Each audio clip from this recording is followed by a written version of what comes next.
सिद्धेभ्यः ओम नमः सिद्धेभ्यः ओम नमः सिद्धेभ्यः।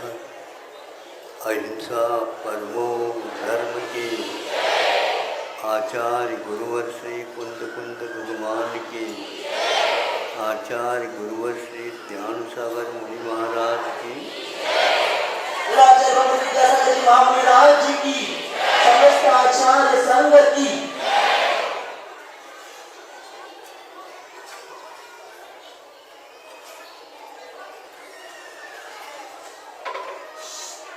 अपने यहाँ कर्मों के सिद्धांत का उल्लेख मिलता है, किंतु यह प्राय सब लोगों की भी धारणा में भी है कि कर्म कोई वस्तु है। ये भारतीय दार्शनिक धारा है। इसमें कोई न कोई सब लोग कुछ न कुछ स्वीकार कर लेते हैं, किंतु पश्चिमी देशों में इसकी रिवाज नहीं है, परंपरा नहीं है, किंतु यहाँ का प्रभाव से वह प्रभावित नहीं है, ऐसा नहीं कहा जाता।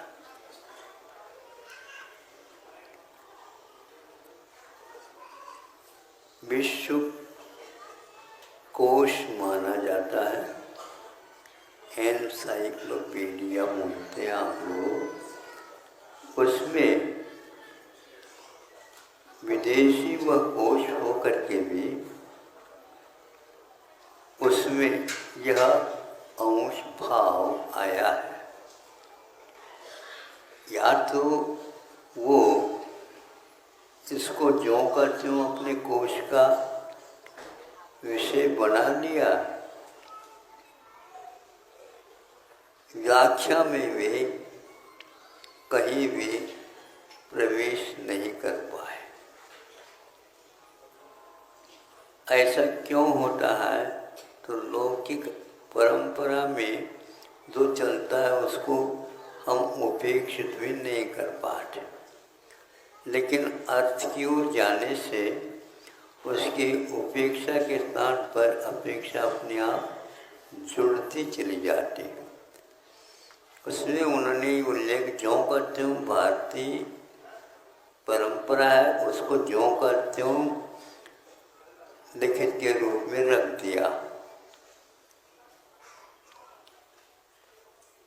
ब्रिटेनिका उसका नाम है, कोश।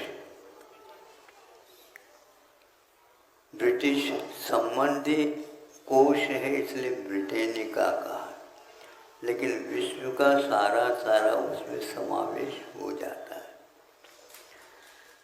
उन्होंने ये कहा है, जैसे हम बोते हैं वैसा ही हम पाते हैं। अब ये वाक्य तो यहाँ का लेकर के रख दिया उन्होंने। जब कर्म को ही आपने स्वीकारा नहीं है तो ये बोना और काटना, फसल प्राप्त करना, ये सवाल ही नहीं उठता। लेकिन इसका सभी लोग आलोड़न भी करते हैं, उदाहरण भी देते हैं, किंतु ये नहीं कह पाते कि हमारे यहाँ ये नहीं है। उनको विश्व की ओर दृष्टि रखना है और उसमें उसको समावेश करना है। हम इतना पूछना चाहते हैं, जब दर्शन के विषय को ही आप स्वीकारते नहीं, ये दर्शन अपने आप चलते हैं, ये मनगढ़ंत है। अविचारित तथ्यमिदं, यह विचार किए बिना स्वीकार किया हुआ है। इसके लिए विज्ञान ने कोई स्थान नहीं दिया, तो इसको भी स्थान नहीं देना चाहिए था, क्योंकि जब आपके यहाँ वो विषय ही नहीं है तो क्यों कहते हो? आत्मा का व्यापक अर्थ व्यापक है। अतति व्याप्नोति परिणमति स्वकीयान शुद्धगुणान पर्यान वा इति आत्मा। यह प्राचीन पद्धति के अनुसार कर्म सिद्धांत या दार्शनिकता को लेकर के ये चलता है। इसमें और जोड़ देते हैं हम, तो आत्मा की ओर चला जाता नहीं है। ये आत्मा व्यापक शब्द है और प्रत्येक के साथ जुड़ता है। कैसे? बहिरात्मा, अंतरात्मा, परमात्मा, जड़ात्मा, पुण्यात्मा, पापात्मा, कितनी आत्मा हो गई है। तो यह आत्मा सबके साथ जुड़ने से इसको इधर तो सामान्य कथन, इसको सामान्य बोलते हैं। समानी भव सामान्य, समानता इसी को बोलते हैं। इस समानता को लेकर के हम कुछ नहीं कहेंगे, लेकिन जैसे हम बोलते हैं वैसे ही काटते हैं। इसका अर्थ क्या निकला? बोने वाला कौन है, क्या बोता है, कब बोता है, कब काटता है। बोने वाला अलग हो, काटने वाला अलग हो, पालन पोषण करने वाला अलग हो। कैसे है बताओ मैं। इसके बारे में उनके पास कोई भी विचार और विषय विद्यमान नहीं है। ऐसा भारतीय कभी भी नहीं सोच सकता। वह कहता है जिसका उल्लेख है उसका सत्स्वरूप भी अवश्य है, अन्यथा जो है ही नहीं उसका क्या उल्लेख, उसका क्या कथन, उसका क्या है। वो तो अभाव की कोटि में है। किंतु इन लोगों को इसके बारे में जितना मिला उतने में ही वे कह करके छोड़ देते हैं। सोल, यह इंग्लिश में एक व्यापक शब्द है। सोल का अर्थ इधर एक प्रकार से आत्म तत्व है,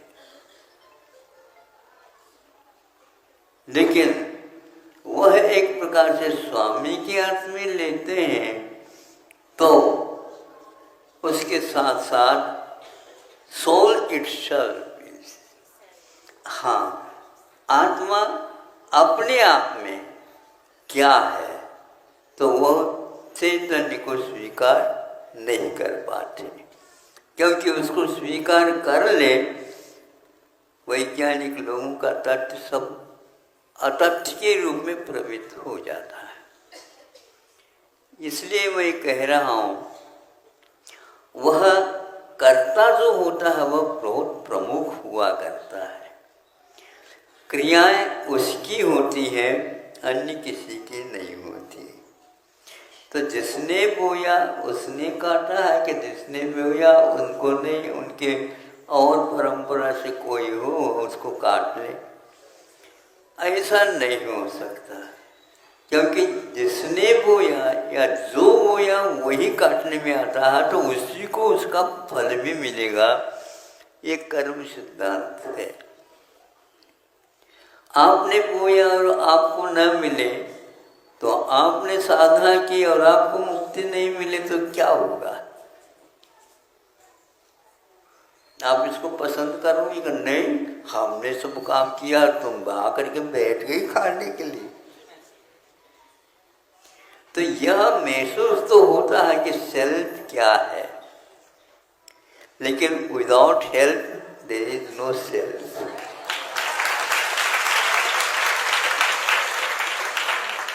उस सेल्फ के पास जाने के लिए हेल्प आवश्यक है, और वह ये कर्म सिद्धांत हमारे लिए हेल्प कर रहा है। यदि आपके पास चेतना है तो अवश्य आप रास्ता निकाल दोगे, क्योंकि जड़ से हटने के लिए इसको चेतनात्मा कहा गया। अचेत आत्मा नहीं। थोड़े थोड़े वो भी इसको मंजूर करते हुए अचेतन, अवचेतन और चेतन ऐसे तीन भेद करते हैं। हम सारे चेतन की ओर न आकर के और अचेतन की ओर भी न जा करके यदि रह जाते हैं तो अवचेतन में रह जाते हैं। अवचेतन क्या वस्तु है महाराज? कोई बात नहीं कर रहा है इसलिए उसको हम एक प्रकार से अचेतन कह दें, जानता नहीं है। और अचेतन हो गया तो चेतन क्या है? जो जानता है। अवचेतन क्या है महाराज ये बताओ? तो उन लोगों को इसमें तो कुछ प्रवेश जैसा लगता तो है, वह यह है अपने आप उनकी भाषा में न कह करके मैं अपनी भावना या भावों के अनुसार करना चाहता हूँगा, तो ये भाषा भी हमारी रहेगी। अवचेतन का अर्थ होता है आपने स्वयंभू स्तोत्र का पाठ प्रारंभ कर दिया। स्वयंभू स्तोत्र का पाठन करते हुए अब कहाँ पर शांतिनाथ भगवान के उपरांत कुंतनाथ भगवान आ जाता है, उसमें भक्तावन के श्लोक आ जाते हैं।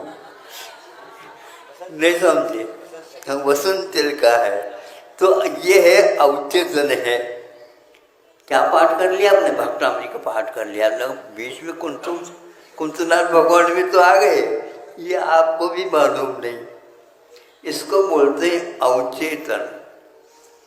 हम अवचेतन से बचे, नहीं तो जिंदगी भर अवचेतन में ही निकल जाता है।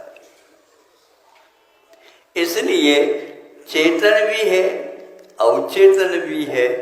थोड़े से हम इसको सूक्ष्म में मैंने सोचा है कि चेतन में अर्थात गुप्त में है। चेतन में क्या अर्थ? गुप्त में है, वो ज्यों का त्यों उसकी वो ध्यान है। और अवचेतन क्या है? हम समिति में आ जाते, समिति में अथवा प्रमाद के साथ आ जाते हैं। तो प्रमाद में जो अवचेतन की दशा होती है बड़ी विचित्र दशा होती है। मान ली 4-5 घंटे आप सो गए, अब वो सारी बहुत सारे स्वप्न भी आ गए और बहुत कुछ किया आपने, लेकिन वह अवचेत दशा में हुए हैं। आंखें खोलने के उपरांत वो कुछ भी नहीं रहता है। तो आपकी जिंदगी में अवचेतन न हो, और अचेतन तो है ही नियम, चेतन यदि करते हैं तो उसके स्वभाव की ओर अवश्य आप देखेंगे। यह समय सार में जब तात्पर्य वृत्ति में हम आ जाते हैं, तात्पर्य क्या है? तस्य भाव तात्पर्य। तात्पर्य का अर्थ ये है, तो समय सारकार ने जो लिखा उसका तात्पर्य क्या है? जैसे महाराज की ओर देखते हैं तो वह कहते हैं कि आत्मा तो सबके साथ लगी हुई, जब सामान्यम गहनम तक दर्शन, तो सामान्य का ग्रहण करता है या असामान्य मात्र अवलोकन करता है, उसमें कोई चेतना का पुट लगता ही नहीं है वो, लेकिन उसकी अभिव्यक्ति हम नहीं कर पाते, अथवा वह अव्यक्त रूप में रह जाता है। अव्यक्त रूप का अर्थ क्या होता है? कुछ भी नहीं, ऐसा तो नहीं कह सकते, लेकिन वह व्यक्त नहीं होने के कारण धुंधला धुंधला सा आपको लगता रहता है। पानी को तो आप धुंधला नहीं कह सकते, लेकिन कोहरा पड़ जाता है तो यह धुंधला चल रहा है, धुंध चल रही है, इसलिए हमें कुछ नहीं देखने को उपलब्ध हो रहा है। इसको हम यूँ कह दें, पहले तो कोई भी किताब होते थे, छपते थे, फिर छपने के उपरांत में एक चित्र लगता था लेखक का अथवा उस मालिक का या और कोई भी कहे। उस चित्र को गंदा न हो इसलिए उसके लिए वो एक बहुत पतला कागज जो छाप दिया, वो ऐसा जाति का नहीं हो कपड़ा कागज, किंतु हाँ, अब उससे भीतर भी कुछ दिख रहा है। कभी हम ऐसा लगता है कि यह आए गया चित्र, लेकिन यह ऐसा क्यों चित्र है? जब उस पन्ने को भी उठाते हैं तब लगता है कि यह वस्तुतः है। हमारी दशा ऐसी है, उस अवचेतन दशा में कुछ मिल जाता है, उसी को हम बहुत अच्छा कहते हैं।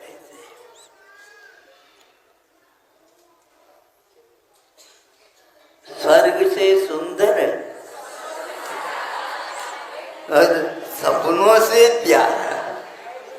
अब ये बताओ, स्वप्न, अब स्वर्ग से तो आपने स्वर्ग तो देखा नहीं, और स्वप्न को ही क्या कहते हैं? सपनों से भी प्यारा है। तो सपनों का प्यारा तो रहता है, इसमें कोई संदेह नहीं, किंतु अवचेतन में उसको हम स्वप्न न कह करके सपनों से भी प्यारा मान लिया। चेतन से कोई प्यारा नहीं हो सकता, इसलिए चेतन की ओर देखो। तो तात्पर्य वृत्तिकार ने क्या कहा? उन्होंने ये कहा कि आत्मा तो बहुत है, बहुत, सब में आत्मा जुड़ सकती है, जोड़ते हैं। इसलिए सोल जो है एक, ये सारे लोक में फैला हुआ तत्व है, सबके साथ जुड़ा हुआ है, सबके साथ जुड़ता हो, क्योंकि परिणमन करना प्रत्येक द्रव्य का स्वभाव है। यद परिणमते तद्द्रव्यम, परिणम करता तो वह भी परिणमन हो रहा है। लेकिन चेतन के लिए फिर बाद में कहते हैं अटति व्याप्नोति परिणमति संचेतयति वाह। फिर बाद में उन्होंने कहा अनुभव संवेदन भी करता है। ये संवेदन शब्द यदि नहीं देते तो उसको हम समझदार कह ही नहीं सकते। तो यहाँ तक जाने के लिए हमें अचेतन को भी छोड़ना पड़ेगा, शब्द प्रत्यय को भी छोड़ना पड़ेगा, क्योंकि आत्मा कहने मात्र से शब्द प्रत्यय का बोध होता है, लेकिन अचेतन में भी उसका प्रवेश हो रहा होता है। चेतनात्मा तो यह क्या है? यह पर के बिना भी हमारे पास है, इसका अस्तित्व ज्ञात होता है। वह करता है तो वह भोगता भी है, वह उसका स्वामी भी है, वह उसको पैदा करने वाला, यानी वह पैदा जो होता है वह कर्म कहलाता है। ये न कृतम यत् क्रियते वाइट कर्म है, जिसके द्वारा किया जाए और जो करने में आता है इसका नाम कर्म है। तो कर्मात्मा भी है और चेतनात्मा भी है, सबके साथ जुड़ जाते हैं, क्योंकि ये आत्मा व्यापक होने के कारण सबको जानने के लिए अतिथि को प्रयोग करने में आता है।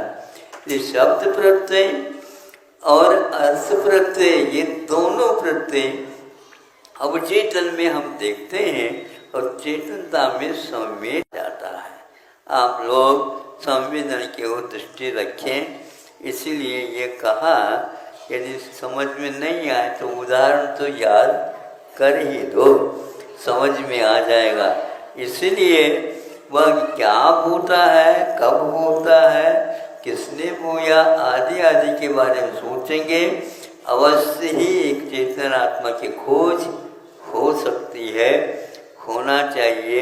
इसलिए कहा अहिंसा परमो धर्म